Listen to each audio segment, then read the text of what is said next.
Olá, boa noite. Eu sou Rosiane Kennedy. Você confere com a gente a partir de agora as notícias que circularam hoje nos corredores do poder. Por falta de verbas, a Polícia Federal suspendeu a emissão de passaportes. O governo propôs um crédito suplementar de 102 milhões de reais para regularizar a emissão de documentos. A Comissão de Constituição e Justiça do Senado pretende concluir hoje a votação da reforma trabalhista. E aí o tema pode ir, inclusive, para o plenário ainda nesta quarta-feira. Os detalhes a partir de agora, aqui diretamente de Brasília, pela TV Brasil, pela Rádio Nacional e emissoras públicas de todo o país. A gente começa a edição de hoje justamente falando sobre essa expectativa de votação da reforma trabalhista na Comissão de Constituição e Justiça. Desde amanhã, desde o período da manhã, aí já vão umas 7 horas mais ou menos de reunião da CCJ, os senadores estão discutindo a matéria na comissão. E aí a expectativa é de que essa votação ocorra ainda hoje. Houve inclusive uma ação direta do presidente da República, Michel Temer, para pedir esse apoio para a votação hoje. Mariana Jungmann está aqui ao meu lado. Boa noite, Mariana. O presidente enviou uma carta, um comunicado ali aos parlamentares da base. Exatamente, Rosiane, para garantir a aprovação do projeto da reforma trabalhista na Comissão de Constituição e Justiça, que é a última das comissões pelas quais o projeto ia passar, não é? Depois disso ele vai a plenário. Para garantir apoio a essa proposta, o presidente Michel Temer encaminhou uma carta aos senadores, voltando a se comprometer com o veto a 6 pontos da reforma e dizendo que cabe aos senadores a decisão sobre aprovar ou não. Mas aí ele diz o seguinte na carta: essa decisão cabe às senhoras e senhores senadores, mas quero aqui reafirmar o compromisso de que os pontos tratados como necessários para os ajustes e colocados ao líder do governo, senador Romero Jucá, e a equipe da Casa Civil serão assumidos pelo governo se for esta a decisão final do Senado da República. Esses pontos a gente já falou deles aqui. Entre eles, são 6 pontos, alguns deles tratam da questão da insalubridade para mulheres grávidas, né? Aqui na Câmara dos Deputados foi aprovado que as mulheres grávidas só serão afastadas automaticamente do trabalho se a condição insalubre do trabalho for de condição grave. Até ali uma insalubridade média, elas só seriam afastadas mediante um pedido médico. Então, as senadoras querem que esse ponto seja vetado. Outro ponto também que há o compromisso de veto do presidente da República é o que trata da jornada de 12 horas por 36, 12 horas de trabalho por 36 de descanso, em que atualmente o texto permite que isso seja feito por acordo individual. Os senadores acham que isso só poderia ser feito por acordo coletivo. Então, para não modificar a reforma que foi aprovada na Câmara, há então o compromisso do presidente Michel Temer de vetar esse trecho e aí editar uma medida provisória posteriormente regulamentando essas questões. E aí, Rosiane, foram apresentados 6 votos em separados, 4 da oposição pedindo a rejeição ao projeto, um do senador Eduardo Braga, que é do PMDB, mas também pedindo a rejeição ao projeto, e um do senador Lazier Martins, recomendando a aprovação do projeto, porém com modificações, e a base aliada trabalha para que essas modificações não sejam feitas, para que o projeto não precise retornar à Câmara dos Deputados. A gente espera que essa votação ocorra logo mais, ali por volta das 8 da noite, é a expectativa. O plenário do Senado não terá votações hoje por causa disso, e aí essa reforma deve chegar ao plenário do Senado na próxima semana. Pois é, e havia inclusive a expectativa, já tinha sido manifestada aquela possibilidade, né, feita pelo presidente da Casa, de que sendo votada na CCJ já fosse imediatamente mesmo para o plenário da Casa. Pois é, tinha até a expectativa de que fosse ainda hoje, inicialmente há algumas semanas, mas como já se previa que esses debates na Comissão de Constituição e Justiça iam se prolongar ao longo do dia todo, já está marcado aí que na próxima semana, né, a reforma deve entrar no plenário da Casa. E aí a gente lembra, em relação a essa tramitação, que no Senado Federal essa reforma foi aprovada na Comissão de Constituição e Justiça, depois foi rejeitada na Comissão de Assuntos Sociais. Os 3 relatórios vão para o plenário do Senado e o plenário ali é que é soberano para decidir, precisando apenas para a aprovação de uma maioria simples da Casa. A gente segue no noticiário agora com a pauta que eu também destaquei na abertura, que é a questão da emissão dos passaportes, porque por falta de verbas, a Polícia Polícia Federal suspendeu a emissão de passaportes. Isso deu um problema sério aí, imagina, para as pessoas que estão com viagem marcada, enfim, houve muita reclamação, mas a reclamação da Polícia Federal era justamente da falta de verba para essa emissão. Quem tem os detalhes para a gente é Jéssica Gonçalves, diretamente do estúdio da Rádio Nacional. Boa noite, Jéssica. Boa noite, Rosiane. Boa noite a todos. Olha, Rosiane, eu conheço inclusive uma pessoa que conseguiu tirar o passaporte um dia antes, mas quem precisa do passaporte agora vai ter que esperar para ter o documento em mãos. Isso porque a Polícia Federal suspendeu por tempo indeterminado a emissão dos papéis que autorizam a entrada em outros países por causa do fim dos recursos destinados à atividade. O órgão informou que continuará com o atendimento nos postos da PF e o agendamento online, mas todas as pessoas que foram à polícia até essa terça-feira vão receber o documento. A Polícia Federal explicou que os recursos arrecadados com a emissão dos passaportes são encaminhados para um fundo universal. O governo federal é o responsável por decidir em quais áreas o dinheiro será aplicado. E agora nós vamos chamar a Daniele Popov, lá na redação da TV Brasil, porque ela tem informações sobre a possível liberação de crédito suplementar para regularizar o fornecimento de passaportes. Né, Daniele? Boa noite para você. Boa noite, Jéssica. Boa noite a todos. A proposta enviada pelo governo federal ao Congresso abre crédito suplementar de mais de 102 milhões de reais para o Ministério da Justiça e Cidadania. De acordo com o governo, o crédito irá regularizar os pagamentos para fornecimento de passaportes.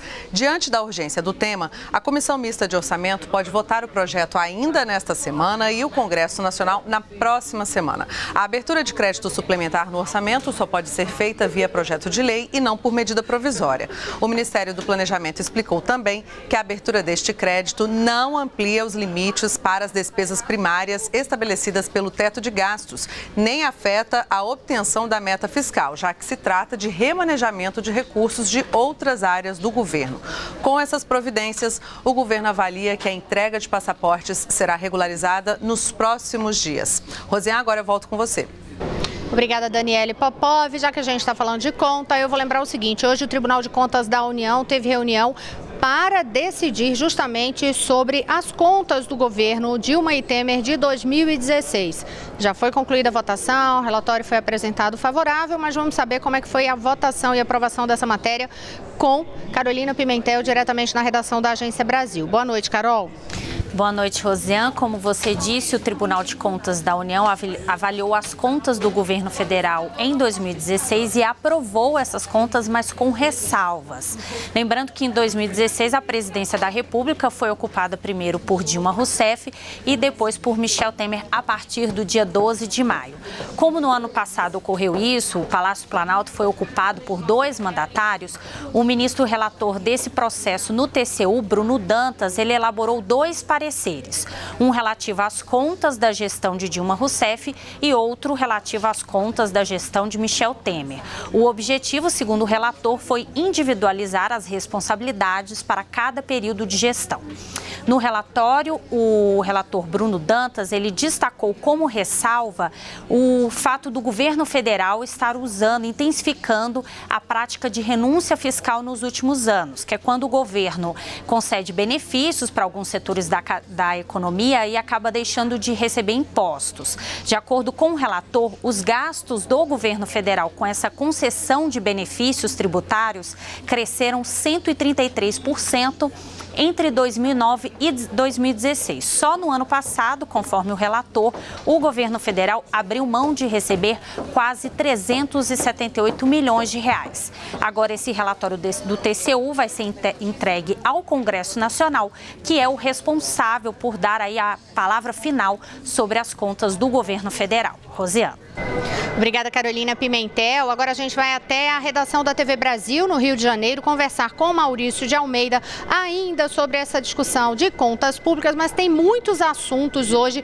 Eu gostaria de poder dizer assim, Maurício, vamos conversar com o Maurício de Almeida, que é o homem do dinheiro, mas infelizmente, geralmente, a gente aborda a falta de dinheiro. Só que dessa vez, pelo menos a notícia é boa da garantia de verba para o Carnaval aí no Rio em 2018, não é isso? Boa noite.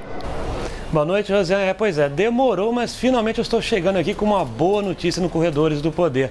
Realmente, hoje teve essa reunião entre o prefeito Marcelo Crivella e o presidente da Liga Independente das Escolas de Samba do Rio de Janeiro, e no final do encontro saiu essa confirmação.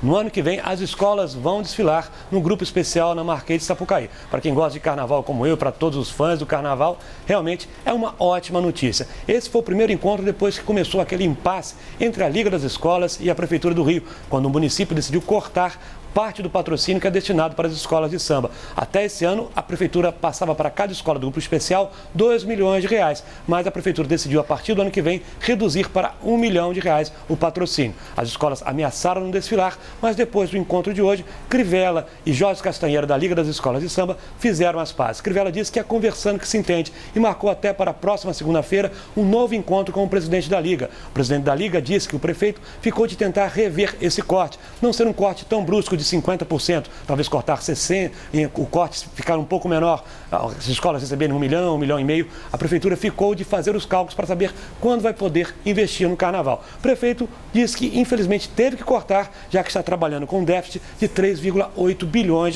esse ano, Rosiane. Maurício, em relação ainda a essa questão de contas, teve também, a gente sabe, toda a situação crítica da rede pública aí de saúde no Rio de Janeiro, mas aí teve uma decisão aí do Ministério da Saúde em relação a um socorro aos hospitais. O que foi exatamente? Rosé, mais uma boa notícia. Demorou a chegar a boa notícia, hoje eu venho com duas boas notícias. Hoje tivemos uma coletiva aqui no Ministério da Saúde no Rio de Janeiro e o secretário de Atenção à Saúde do Ministério anunciou uma verba de R$674 milhões para os 6 hospitais federais aqui do Rio de Janeiro.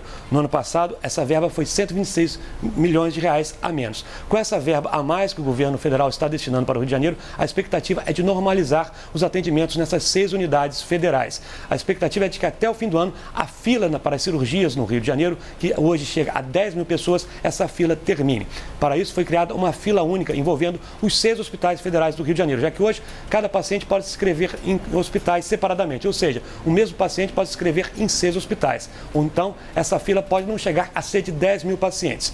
O Ministério da Saúde também anunciou uma reestruturação de toda a rede para tentar melhorar o atendimento. A expectativa é aumentar em 20% os atendimentos na rede pública federal aqui do Rio de Janeiro, já que nos últimos meses várias denúncias de problemas de superlotação, de falhas no atendimento foram feitas tanto pelo Sindicato dos Médicos quanto pelo Conselho Regional de Medicina do Estado do Rio de Janeiro. Mas o Ministério da Saúde garantiu que nenhum serviço vai ser cancelado e que os atendimentos voltarão à normalidade. Rosiane.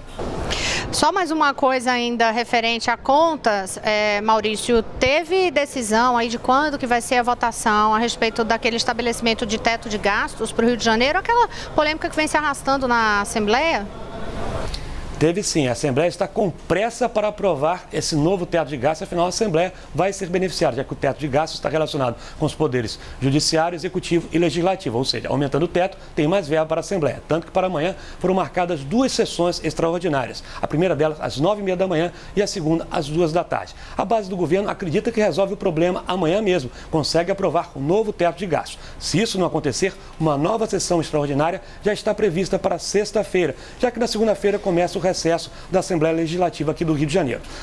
Esse aumento do teto de gastos inclui os últimos 3 anos, já que o aumento é feito a cada 3 anos. Ou seja, ele vai incluir as inflações de 2015, 2016 e 2017, um aumento de 18,9%. A notícia foi muito criticada pela oposição, já que o Estado do Rio de Janeiro está em crise e aumentar em 18% os gastos, após ontem, na Assembleia, também ter sido aprovado um orçamento com um déficit previsto para o ano que vem de R$20 bilhões, foi uma notícia considerada temerária pela oposição. Alguns deputados de oposição até fizeram a seguinte analogia. É como se eu estivesse, por exemplo, com um cartão de crédito estourado e decidisse aumentar para o próximo mês minhas contas em 18%. Ou seja, isso não ia dar certo.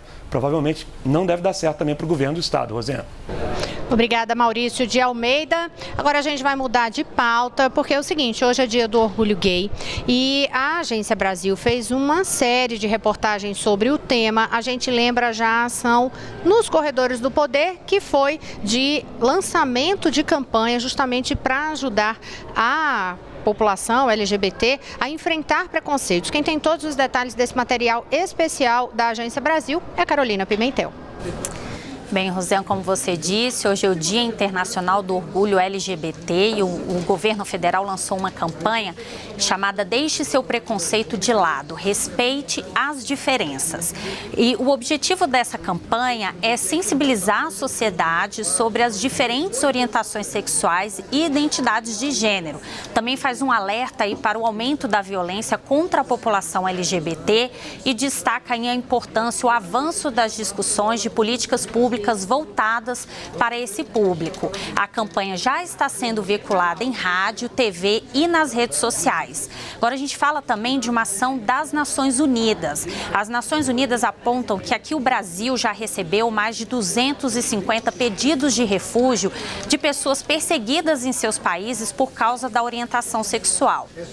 Com esses pedidos, a ONU lançou uma cartilha com o objetivo de informar as pessoas refugiadas LGBT sobre os seus direitos e como buscar apoio no Brasil. A cartilha traz informações sobre esses direitos dos refugiados e também explica para a sociedade sobre quem são essas pessoas e qual tipo de proteção que elas precisam.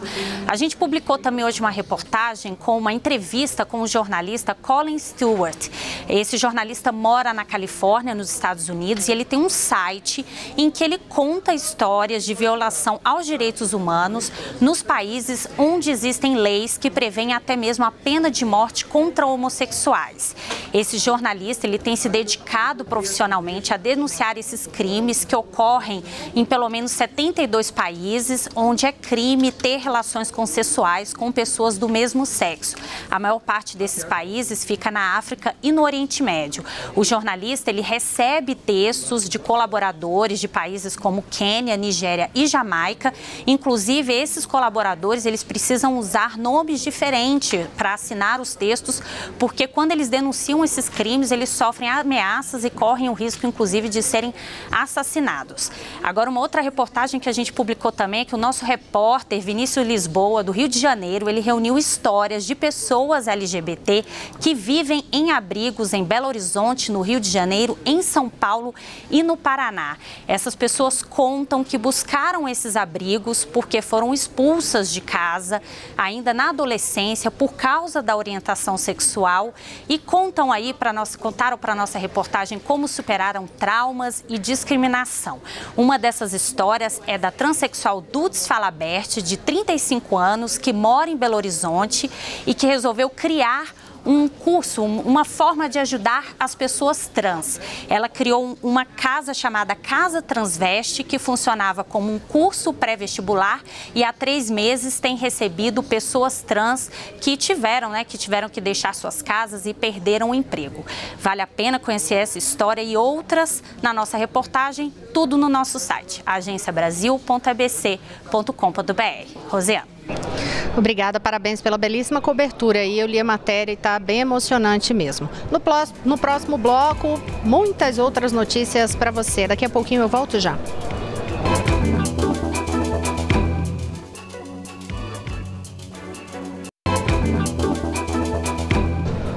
Olá, estamos de volta. Eu sou Rosiane Kennedy. Você confere com a gente as notícias que circularam hoje nos corredores do poder. Uma das que chamaram a atenção é uma decisão para que a pessoa possa ser intimada via WhatsApp. Quem vai explicar para a gente essa história é a Carolina Pimentel. Bem, Rosiane, o Conselho Nacional de Justiça, ele aprovou o uso do aplicativo WhatsApp para intimações judiciais. Segundo o CNJ, o uso do aplicativo é facultativo às partes, ou seja, a adesão é voluntária. Ainda segundo o Conselho, essa norma também prevê a utilização do WhatsApp apenas para a realização de intimações e exige a confirmação do recebimento da mensagem no mesmo dia do envio. Se isso não ocorrer, aí a intimação deve ser feita pela via convencional. Uma das vantagens do uso dessa ferramenta é a redução de custos e evitar aí também a demora no processo judicial. Rosiane.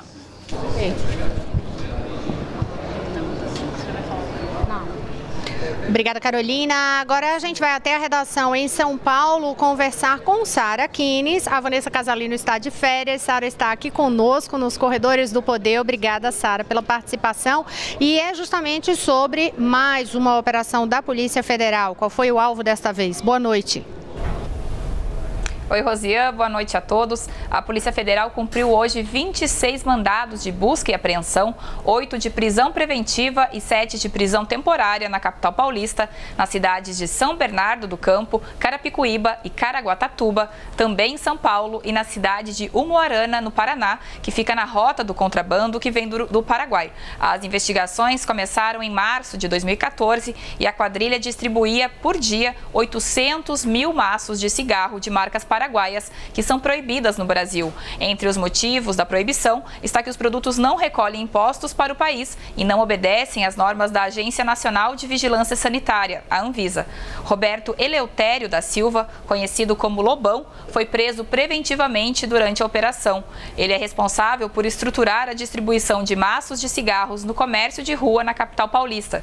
Os investigados deverão responder por contrabando, corrupção passiva e organização criminosa. O esquema chegou a movimentar 22 milhões de reais por mês. Rosiane? Obrigada, Sara. Agora a gente volta a conversar com Daniele Popov, porque você vai lembrar daquele caso do avião abatido com cocaína. E agora a conclusão foi de que o avião não partiu da fazenda do ministro Blairo Maggi. Daniele tem as informações. É isso mesmo, Rosiane. A Polícia Federal analisou o GPS do avião interceptado pela Força Aérea Brasileira com mais de 600 quilos de cocaína. E os dados mostram que o bimotor não partiu de uma fazenda arrendada pelo ministro da Agricultura, Blairo Maggi. O avião foi interceptado na segunda-feira em Goiás. Os pilotos haviam passado informação errada sobre a localização da partida, mas depois confirmaram à PF que tinham apresentado um plano de voo falso. A PF suspeita que a cocaína iria para São Paulo e depois para os Estados Unidos ou para a Europa. Bom, agora a gente conversa com a Carolina Pimentel, que está aqui do meu lado. Tem mais informações sobre o julgamento ainda em andamento do STF, que vai avaliar a validade, das delações da JBS. Carolina. Isso, Daniele. Bem, como a Daniele falou, o STF retomou hoje esse julgamento que está analisando aí a validade da delação da JBS e também avalia se o ministro Edson Fachin continua como relator desse caso. Bem, até o momento, 9 ministros votaram pela manutenção de Edson Fachin como relator do caso aí dos processos decorrentes da delação premiada da JBS. E agora 8 ministros votaram também para que, entendendo que o relator ele tem responsabilidade, ele pode homologar uma delação premiada sozinho. O único voto contrário em relação a essa tese foi do ministro Gilmar Mendes. O ministro ele defendeu que a corte pode rever um acordo de delação premiada firmado, acertado pelo Ministério Público, quando esse acordo tiver alguma irregularidade. No entanto, o ministro Gilmar Mendes votou pela manutenção do ministro Edson Fachin como relator desses casos na Suprema Corte. Como a Daniele falou, o STF ainda está julgando, os ministros ainda estão falando e votando ainda, o julgamento não terminou e continua aí analisando a validade da delação premiada da JBS e também a permanência de Edson Fachin como relator do caso. Agora a gente vai continuar falando de Lava Jato, mas agora com Daniele Popov. Obrigada, Carol. Pois foram negados 3 pedidos de suspeição contra o juiz Sérgio Moro. As ações foram movidas pelas defesas do ex-ministro Antônio Palocci, do assistente dele, Branislav Kuntik, e do ex-deputado federal Eduardo Cunha. Eles argumentavam que o juiz agia com parcialidade. Uma outra decisão do mesmo tribunal vale a gente destacar agora. O TRF4 absolveu em segunda instância o ex-tesoureiro do PT, João Vacari Neto. Ele havia sido condenado pelo juiz Sérgio Moro a 15 anos e 4 meses de prisão por corrupção passiva e lavagem de dinheiro na Operação Lava Jato. A maioria da 8ª turma do TRF4 considerou que as provas contra Vacari são insuficientes por se basearem apenas em delações premiadas. E em uma outra decisão, o TRF4 aumentou a pena do ex-diretor da Petrobras, Renato Duque, condenado por Moro a 20 anos e 8 meses de prisão. Com a decisão da segunda instância, a pena foi elevada para 43 anos e 9 meses de prisão. Agora a gente vai falar com Mariana Jungmann, lá no Congresso Nacional, que também tem informações sobre outros desdobramentos da Lava Jato. Mariana?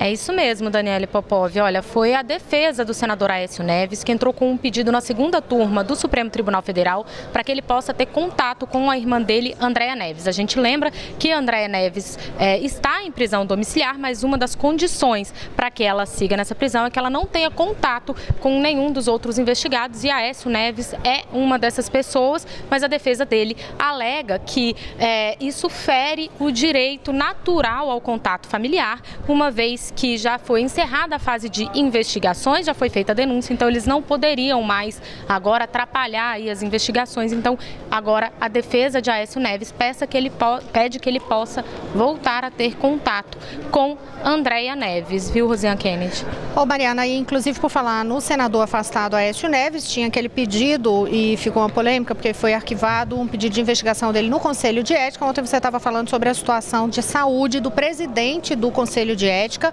mas ele passou aí por um procedimento cirúrgico, cardiológico. E qual foi o resultado? Já tem informação do quadro de saúde? A última informação do quadro de saúde é que o procedimento correu bem, ele passa bem, colocou um marca-passo, Rosiane Kennedy, mas não há ainda nenhuma previsão de quando o senador João Alberto voltará às suas atividades no Senado. E como presidente do Conselho de Ética, cabe a ele, João Alberto, fazer a convocação do Conselho para decidir sobre o recurso que foi apresentado pela Rede Sustentabilidade para que o Aécio Neves seja, sim, processado por quebra de decoro parlamentar, né? Então, a gente vai ter que aguardar aí o retorno de João Alberto para que essa decisão seja tomada.